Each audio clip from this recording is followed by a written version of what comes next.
그렇게 말해줘서 고마워 라는 제목으로 오늘 말씀 함께 나누려고 합니다. 홍익대 건축도시학과 유현종 교수가 말하길, 이전에 우리가 사용했던 많은 공간을 우리가 잃어버렸다, 이런 얘기를 한 적이 있습니다. 정말 그렇습니다.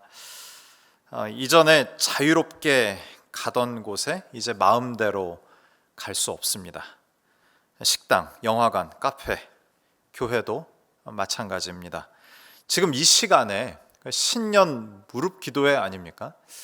제가 이 시간 생각하면서 본당에서 그렇게 성도님들과 함께 그렇게 기도회를 했던 그런 기억이 계속 있는데, 이 3층 이 공간에 이제 몇 분 이렇게 같이 예배 섬기시는 분들과 할 생각하고 하는데, 하여튼 마음이 좀 어렵더라고요. 제가 지금 카메라를 보면서 지금 설교를 하고 있는데요. 참 마음이 좀 어려웠습니다. 무릎기도회 준비하면서 예전에 한 장면이 떠오르더라고요. 그게 언제인지 정확히 기억이 나지는 않지만, 말씀 이후에 어떤 건장한 청년 하나가 그 회중석 옆으로 이렇게 빠져나와서 바닥에 무릎을 꿇고 눈물을 흘리면서 그렇게 기도하던, 막 흐느껴 울면서 기도하던 그 모습이 계속 떠오르는 겁니다. 그래서 제게 스스로 이제 질문을 해보는 거죠. 그 청년 어떻게 됐을까?에서부터 우리가 다시 모여서 그렇게 함께 기도할 날이 올까? 이런 질문들을 해보았습니다. 회복된 상황을 생각하면 기대도 되었다가, 현실을 보면 다시 또 절망을 했다가, 그런 시간들을 보냈습니다. 그러면서 한 가지 제가 직접 겪었던, 경험했던 일이 하나 생각이 났는데요. 2004년 즈음의 일입니다. 인생의 목적을 상실하고 무기력의 나날을 보내던 어느 날이었는데요. 하고 싶은 일 참 많았거든요. 근데 되는 일 하나도 없어가지고, 가진 건 시간이라 그때도 늦지막히 일어나가지고 인터넷 서핑을 하고 있었습니다. 근데 어떤 한 목사님의 설교를 듣게 된 겁니다. 목사님께서 어떤 상황과 환경 속에서도 나의 처지와 상관없이 바보처럼 나를 사랑하시는 주님의 사랑을 선포하셨습니다. 너무 자주 들었던, 많이 들었던 메시지인데, 그날따라 제게 큰 은혜로 임한 겁니다. 은혜는 기대치 않게 부지불식간에 임합니다. 그것을 막을 사람이 아무도 없습니다. 그때 제가 이렇게 막 일어나가지고 추리닝 차림이었거든요. 추리닝 입고 의자에 거의 기대어 걸터 앉아서 설교 듣고 있다가 갑자기 은혜가 임하는 바람에 몸을 추스릴 여유도 없이 그냥 엎드려져서 울고 눈물 콧물 범벅이 됐던 그런 기억이 있습니다. 감정이 잦아들었을 때쯤에 다시 좀 힘을 내겠다고 고백하듯이 기도했던 그때 기억이 나는 겁니다. 그날을 잊을 수가 없습니다. 오늘도 동일한 은혜가 있기를 간절히 바랍니다. 제가 경험했던 시공간을 초월하는 은혜, 온라인 상에서 선포되는 그 말씀이 살아 역사하는 기적이 오늘 이 밤에 있길 간절히 축원합니다.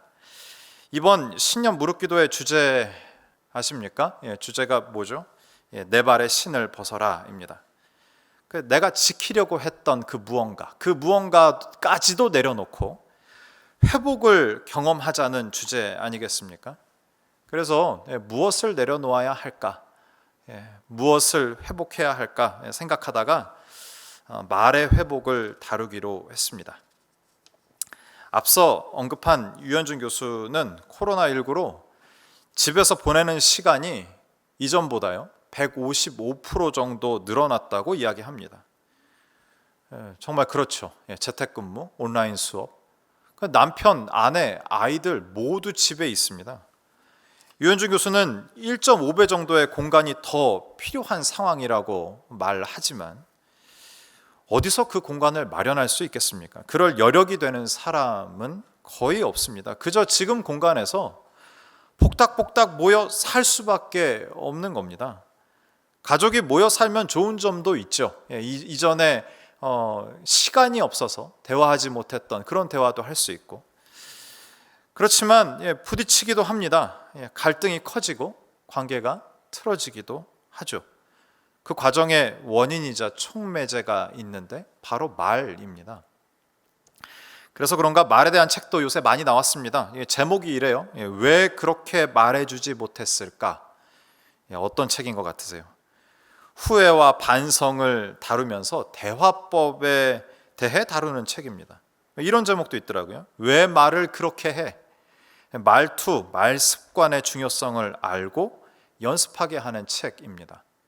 말그릇이라는 책 들어보셨습니까? 말그릇. 그 말 자체가 아니라 근본적인 그 사람의 태도와 자세에 대해 이야기하는 책도 있습니다. 말그릇에서 이야기하듯이 말은 결과일 뿐입니다. 속에 있는 것이 밖으로 표현된 것 뿐인 것이죠. 정말 중요한 것은 어떤 대화의 스킬이 아니라 마음입니다.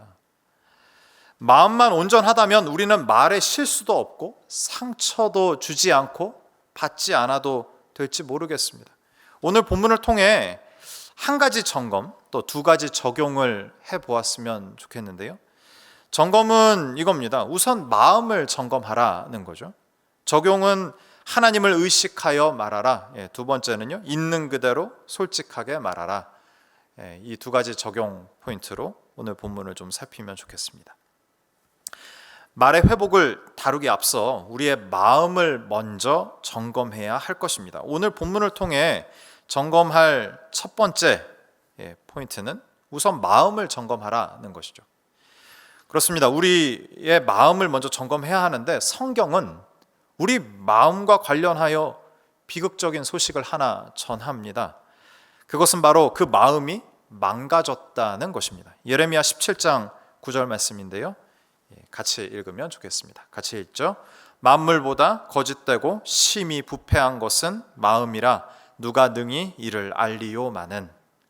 원문 순서대로 구절을 다시 번역하면 마음은 모든 것 중에 가장 거짓되다 이렇게 시작합니다. 여기서 거짓되다에 해당하는 히브리어가 아코브입니다. 아코브. 아코브는 이런 뜻이죠. 교활하다, 뒤틀리다, 속이다 라는 뜻의 단어입니다. 아코브. 아코브. 어떤 이의 이름이 생각나시지 않습니까? 거짓말쟁이 야곱입니다. 상대를 속이고 자신도 속이지 않으면 살아갈 수 없는 존재. 자신의 부족함을 너무 잘 알기 때문에 다른 것으로 자신을 치장하고 덧바르면서 그것이 실제 자기인 양 착각하며 스스로 속이며 살아가는 존재. 그것이 야곱 아닙니까? 성경은 우리의 마음이 야곱이라고 이야기하고 있습니다. 거짓되다는 이야기죠. 다시 구절을 볼까요? 다시 구절을 보겠습니다. 만물보다 거짓되고 심히 부패한 것은 마음이라 누가 능히 이를 알리오마는. 심히 부패하다에 해당하는 히브리어는 아누시인데, 이게 부패하다 하니까 뭔가 음식이 썩어서 냄새가 나는 그런 이미지를 떠오르기 쉬운데요. 히브리어의 이미지로 보면은 병들어 있다, 연약하다라는 의미입니다. 구약에서 인간을 나타내는 단어가 에노시입니다. 그러니까 성경은 인간에 대해서 뭐라고 얘기하는 겁니까? 약한 존재, 병들어 있는 존재라고 규정하고 진단하고 있는 것입니다. 사람의 마음은 세상의 그 어떤 것보다도 거짓되고 더럽습니다. 심히 부패하고 약하다고 예레미야는 지금 이야기하고 있는 겁니다. 정말 그렇습니다. 정말 그렇습니다. 말로는 회복을 얘기하는데 정작 회복을 원하지 않는 그런 뒤틀린 마음이 우리의 마음이라는 사실입니다. 어느 교회의 일입니다. 3대째 예수님을 믿는 가정, 건실한 직장을 다니는 한 청년이 있었습니다. 이 청년이 결혼을 해서요, 한 가정을 이루었습니다. 겉보기에는 너무 완벽한 기독교 가정, 또 그 가장인 형제였습니다. 그러나 그는 결혼 전부터 여자 문제가 있었습니다. 한 번에 여러 명을 만나기도 하고 정리가 잘 안 돼서 법정에 서기도 하고 이런 전력을 갖고 있는 형제입니다. 주변에서 어떻게 생각했냐면 결혼하면 얘가 아직 철이 안 들어서 그렇지 결혼하면 괜찮지 않을까? 이런 기대를 했던 것이죠. 근데 주변의 기대와는 달리 그 문제는 형제를 끊임없이 유혹하고 괴롭혔던 모양입니다. 결혼 이후에도 그런 삶을 계속 살다가 이 형제가 암을 만났습니다. 모두가 놀랐고 그 당사자인 형제는 충격을 받았다고 합니다. 그 교회의 담임 목사님은 제 어릴 적 중등부 지도 목사님이셨습니다. 목사님은 이 청년이 병을 만난 거 참 안타까운 일이지만 이 병을 통하여서 무언가 회복이 있지 않을까 기대한다고 말씀하셨습니다. 그 형제의 육신의 회복과 더불어 하나님과의 바른 관계, 아내와의 바른 관계, 자녀와의 바른 관계가 회복될 것을 기도하신다고 말씀하셨습니다. 이 형제, 이 가정 어떻게 됐을까요? 기적적으로 형제의 병이 나았습니다. 의료진도 놀라고 목사님과 성도님들도 모두 놀라는 참으로 기쁜 회복의 소식이었습니다. 이 형제에게도 놀라운 변화가 있었답니다. 진단받고 수술하고 다시 완치가 됐다는 진단을 받기까지 기도의 자리가 있으면 나와서 기도하고 또 아내와 아이에게 사랑의 표현을 하면서 그렇게 지냈던 형제의 모습을 목사님이 말씀해 주신 적이 있습니다. 그러나 그 검진 결과를 듣고 난 다음 날 형제는 그 직전까지 만났던 여자의 집으로 돌아갔다고 합니다. 사람의 마음은 세상의 그 어떤 것보다도 거짓되고 더러우며 약합니다. 우리의 마음은 병든 것이 확실합니다. 병이 들었다면 그 수준이 어느 정도일까요? 어느 정도로 병든 것일까요? 예레미야 30장 12절인데요. 제가 읽겠습니다. 여호와께서 이와 같이 말씀하시니라. 내 상처는 고칠 수 없고 내 부상은 중하도다. 우리의 마음이 병든 것인데 그 수준이 어떻다고요? 치료할 수 없는 회복 불능의 상태라고 주님이 말씀하고 계십니다. 그것을 알기 때문일까요? 그 사실을 알면 제정신으로 살 수 있는 사람 한 사람도 없을 겁니다. 왜냐하면 나 자신을 바라볼 때에 실망투성이니까요. 나 자신에게 실망할 것밖에 남아있지 않는데 살 맛이 나겠습니까?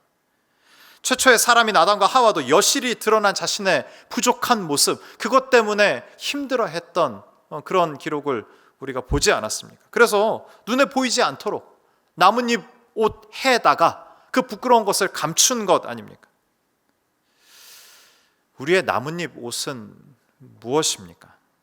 여러 가지로 설명할 수 있겠으나 그것은 중독된 그 모든 것 이렇게 이야기할 수 있겠습니다. 술, 담배, 커피, 심지어 관계, 종교까지도 무언가에 심취하여 무언가에 빠져 있으면 그 순간은 기쁠 수 있죠. 기쁜 느낌, 만족스러운 느낌을 가질 수 있습니다. 그런데 그것이 나 자신을 혼미하게 하는 일이 될 수 있다라는 겁니다. 이 시간 우리의 예배를 좀 돌아보았으면 좋겠어요. 코로나19로 신방을 하다 보면 우리의 일상적인 예전에 그렇게 누렸던 그 예배를 지금 못하고 있지 않습니까? 참 힘겹고 어려움을 호소하는 성도님들을 많이 만나게 됩니다. 근데 이 예배에 대해서, 나의 예배에 대해서 점검할 중요한 아주 좋은 기회라는 생각을 또 하게 됩니다. 예전에 무언가가 다 갖춰져 있고 함께 찬양할 사람들이 보이고 그 분위기와 그 현장감, 그것이 지금 없는 상황인데 인터넷 예배, 이것이 지금 상황의 최선이지 않습니까? 이 예배를 통하여서도 내가 그 은혜를 누릴 수 있는가? 예배는 어떤 것입니까? 구제불능의 나를 찾아오셔서 아까 우리 전사님 찬양해 주셨듯이 그 사마리아 여인에게 찾아와 주셔서 아무도 거들떠보지 않는 그 사람에게 찾아와 주셔서 만나 주시고 교제하시는 그 하나님, 그 구원의 감격과 기쁨으로 하는 것이 예배이지 않습니까? 무언가 다 갖춰져 있는 것이 예배가 아니라 내 마음이 만족되고 내 마음이 기쁜 것, 나에게 느껴지는 것이 예배가 아니라 궁극적인 기쁨과 궁극적인 감사가 표현되는 것이 예배인 줄 믿습니다. 지금도 그렇게 할 수 있죠. 우리의 예배를 점검해 봐야 합니다. 우리의 예배가 기쁨과 감격으로 출발하는 예배인지, 아니면 그저 나의 부족한 모습, 비참한 모습, 그것을 잊기 위한 나뭇잎 옷으로서의 예배인지 점검하는 우리가 되었으면 좋겠습니다.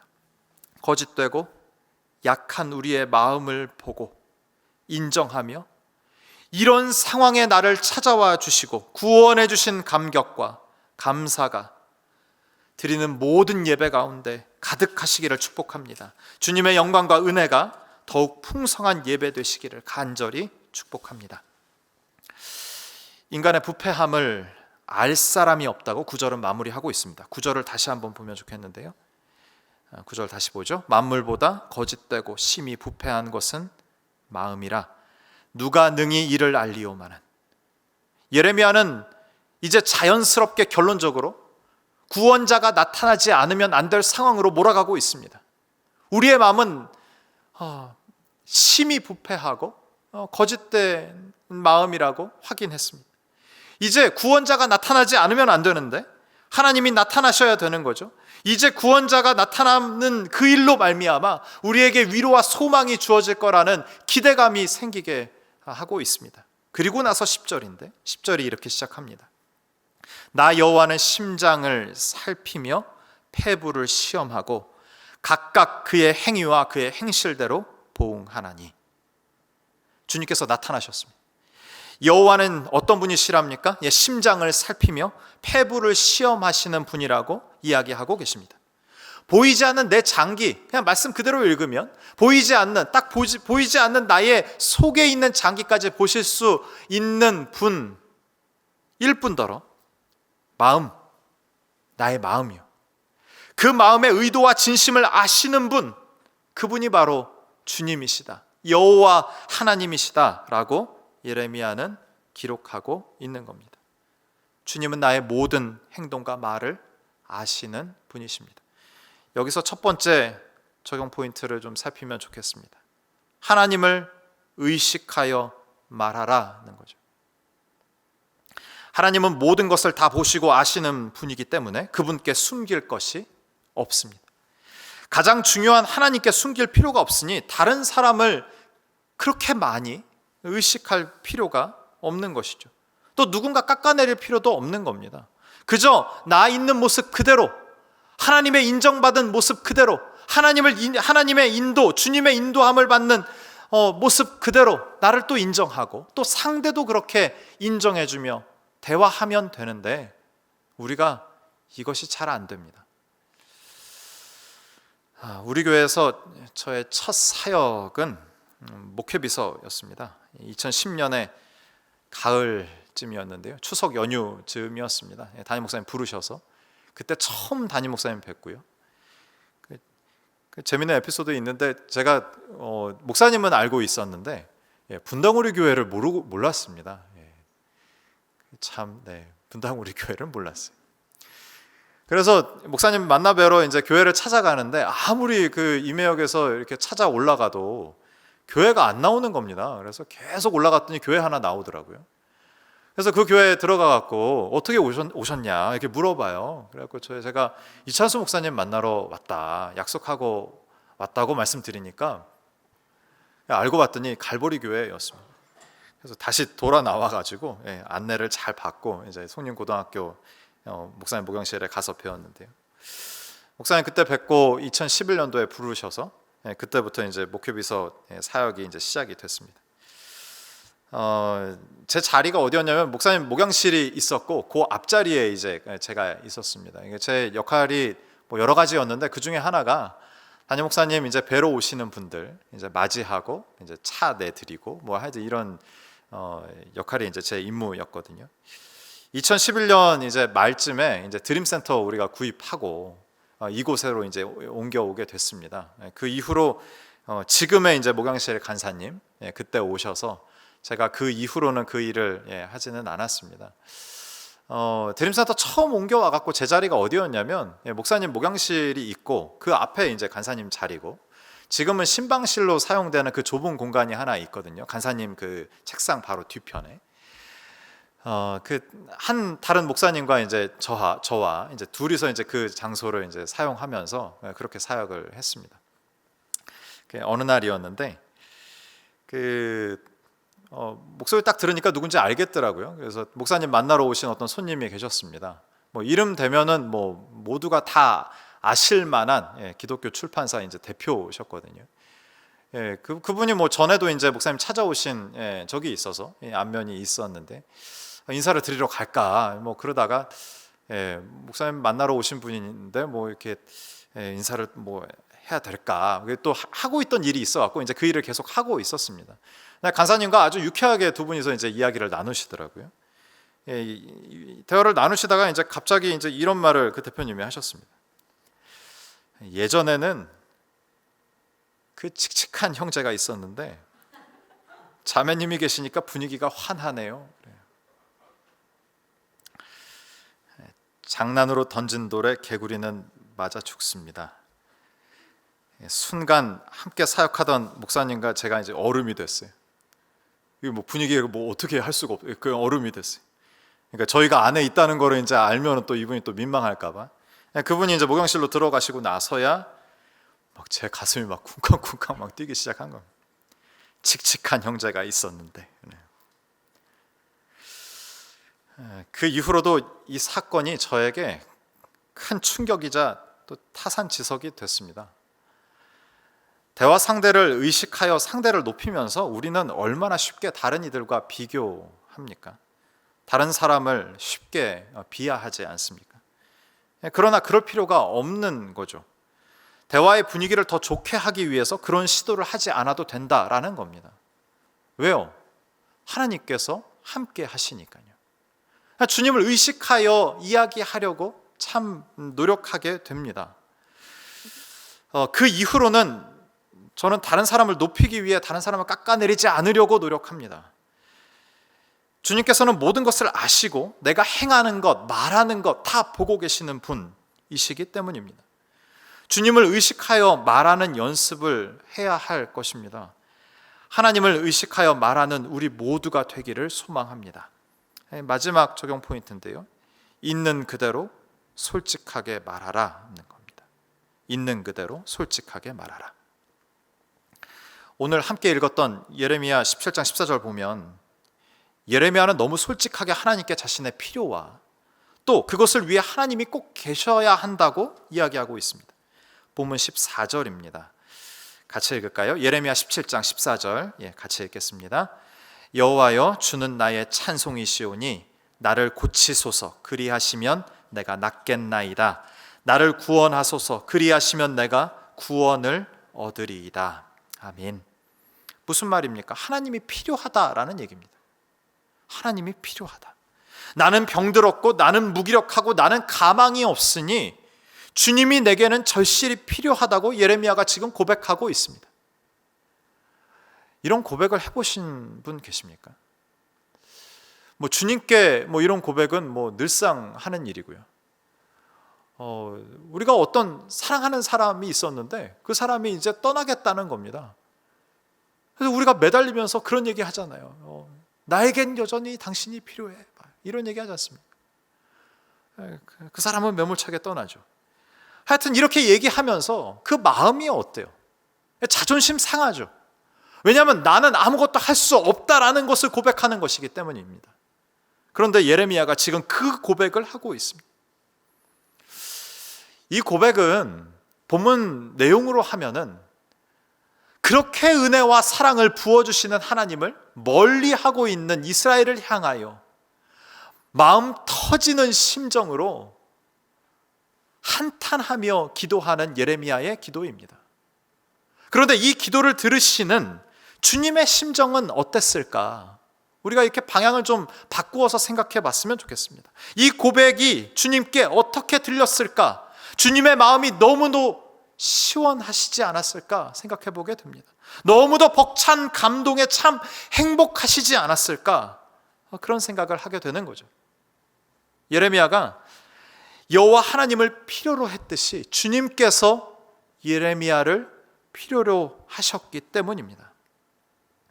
이 구절을 계속 묵상하면서 어떤 노래가 하나 떠올랐는데 그 찬송가는 아니고 팝송이 떠올랐습니다. 앤 머레이의 You Needed Me라는 노래가 있는데요. 그 앞소절 들으시면 다 아셔요. 이게 뭐 방송에도 너무 많이 나왔고, 뭐 OST에도 사용되고, 뭐 CF에도 나오고, 뭐 이런 노래죠. I cried a tear, you I betray, I was confused, you clear my mind. 뭐 이런 노래예요. 제가 자막을 좀 부탁드렸는데 제가 우리말 가사로만 잠깐 읽어드릴게요. 팝송인데 이거는 찬송가예요. 찬송가. 내가 눈물을 흘릴 때 당신은 눈물을 닦아주었죠. 내가 혼란에 빠지면 당신은 나를 진정시켜 주었어요. 내가 영혼을 팔았을 때 당신은 영혼을 걷어 내게 돌려줬어요. 나를 똑바로 서게 하셨고 나에게 품위를 회복시켜 주었어요. 어떻게든 당신은 나를 필요로 했던 거예요. 당신은 내게 힘을 주었어요. 스스로 다시 일어서서 세상과 다시 맞설 수 있는 그 힘을. 당신은 날 높이 올려주었어요. 반석 위에 올려주었어요. 그 위에서 제가 영혼을 내려다볼 수 있도록요. 당신은 제가 필요했던 거예요. 누군가가 상상하지 못할 사랑을 부어준 겁니다. 그 사랑에 몸둘 바를 모르고 이렇게 얘기하는 거죠. 이어서 이렇게 얘기해요. 나는 그런 당신이 믿어지지 않아요. 그렇겠죠. 나는 그런 현실이 믿어지지 않아요. 전 당신이 필요했고 당신은 그곳에 있었어요. 그리고 난 결코 떠나지 않아요. 떠나야 할 이유가 없어요. 그러면 제가 바보가 될 테니까요. 마침내 전 찾았기 때문이에요. 누가 진정 나를 걱정했는지 알았으니까요. 진정한 사랑을 경험하고 깨달은 사람만이 할 수 있는 이야기 아닙니까? 주님께서 나를 필요로 하십니다. 그것을 알면 무언가를 꾸미지 않아도 됩니다. 오늘 예레미야처럼 주님, 나 망가졌어요. 나 구제불능이에요. 주님이 필요해요. 주님이 필요해요. 자존심이 상할 수 있습니다. 이런 말 하면서 자존심 상할 수 있죠. 그러나 어쩌겠습니까? 이것이 현실이고 해결 방법은 주님밖에 없는데 어떻게 하시겠습니까? 주님께 솔직하게 말하는 이 밤이 되기를 축복합니다. 이 자세와 태도는 타인에게도 동일합니다. 김유진 작가는 그의 책 그렇게 말해줘서 고마워해서 이런 말을 한 적이 있습니다. 들어보세요.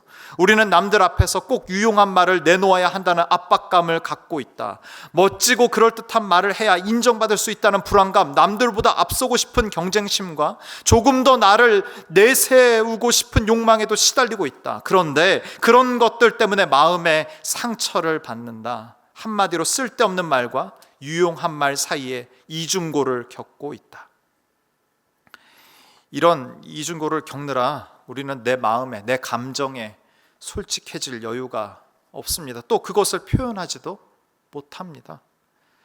이런 대화의 태도는 상처만 남길 뿐입니다. 코로나로 우리 모두는 참 열심히 살아가고 있습니다. 모두가 칭찬받기에 마땅합니다.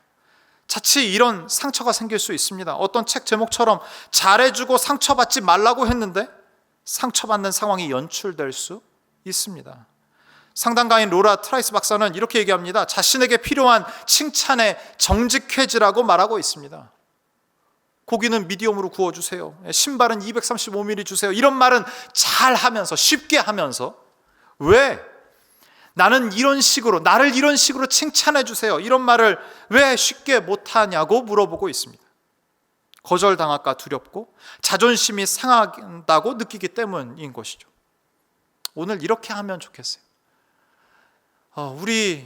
나 자신과 나의 가족들을 좀 돕는 그런 일을 하면 좋겠어요. 오늘 집회 마친 이후에 아내에게, 남편에게, 자녀에게, 부모에게 찾아가는 겁니다. 그리고 그들에게 물어보는 거예요. 그리고 그들이 요청하는 대로 그들을 돕는 겁니다. 그리하여서 우리의 마음이 그 말을 통하여 평안을 얻고 기쁨을 얻는 기회가 있었으면 참 좋겠습니다. 이 이야기로 오늘 설교를 마무리할까 합니다. 저도 재택근무하면서 신방을 온라인 신방이죠. 줌을 통해서 신방을 할 때가 참 요 근래에 많았는데 저희 첫째가 이게 신방을 하고 있는데 첫째가 누군가 이렇게 와요. 그래서 봤더니 첫째가 왔어요. 간식을 이렇게 주고 가요. 본인이 아끼는 젤리와 귤 3개 뭐 이렇게 주고 갔습니다. 그랬더니 또 한 명이 또 올라와요. 또 와요. 그래 보니까 또 저희 막내가 본인이 아끼는 쿠키, 이거 진짜 소중한 거거든요. 아토피에 좀 어려움을 겪고 있는 친구인데 좀 더 나으면은 먹기로 한 쿠키인데 그거 들고 저한테 왔습니다. 신방 마치고 너무 막 피곤해하는 저에게 첫째가 와서 제가 간식을 못 먹었더라고요. 그래서 아빠 왜 간식 안 먹었어요? 오늘 참 고생하셨어요. 이런 얘기 하면서 아빠 간식 꼭 챙겨 드세요. 잘 버텨야 하잖아요. 뭐 이런 얘기 했어요. 9살 이제 2학년 되는 친구입니다. 그런 말 해줘서 참 고맙더라고요. 새해 유치부가 된 저희 막내 있습니다. 그 예배하면서 유치부 우리 그 전도사님과 이제 찬양을 같이 하다가 이 찬양 했대요. 하나님과 함께라면이라는 찬양 했답니다. 가사가 이래요. 가진 것이 많아도 행복하지 않아요. 가진 것이 없어도 행복할 수 있어요. 하나님과 함께하는 시간이 오직 참 행복한 기쁨이죠. 뭐 이런 가사의 찬양입니다. 근데 이 친구가 함께 예배하던 엄마에게 대뜸 이러더랍니다. 엄마, 너무 신기하지 않아요? 뭐가 신기한지? 저희 아내가 뭐가? 이렇게 물어봤대요. 그랬더니 아이가 어떻게 가진 것이 없어도 행복할 수 있죠? 어떻게 가진 것이 많은데 행복하지 않을 수 있어요? 이렇게 물어봤답니다. 당연히 그냥 그저 부르는 가사가 아이에게는 이상하게 들렸나 봅니다. 6살 아이는 더 가져야 행복할 것이라는 메시지를 듣고 경험해 오고 있었나 봅니다. 이 아이에게 어떻게 찬양의 가사 그대로 가진 것, 가지지 못한 것 이런 것과 상관없이 하나님과 함께하는 것이 기쁨이라는 것을 어떻게 알려줄 수 있을까 고민이 참 많아졌습니다. 오늘 점검 포인트대로 나의 마음을 돌아보고 점검하고 여전히 구원자가 필요한 나임을 고백하고 하나님을 의식하며 말하고 또 주님을 더욱더 사랑하며 또 솔직하게 내 말들을 해나가는 훈련, 그렇게 애쓰는 모습을 자녀에게, 저희 아이들에게 보이면 저를 통하여서 살아계신 하나님을 경험하고 그분과 함께 있는 것이 참 기쁨임을 발견하지 않을까, 그런 생각을 해보게 됩니다. 나의 마음은 부패했으니 주님의 마음을 달라고 기도할 때 주님의 마음을 덧입는 그 기적을 경험하는 이 밤이 되시기를 주님의 이름으로 축원합니다.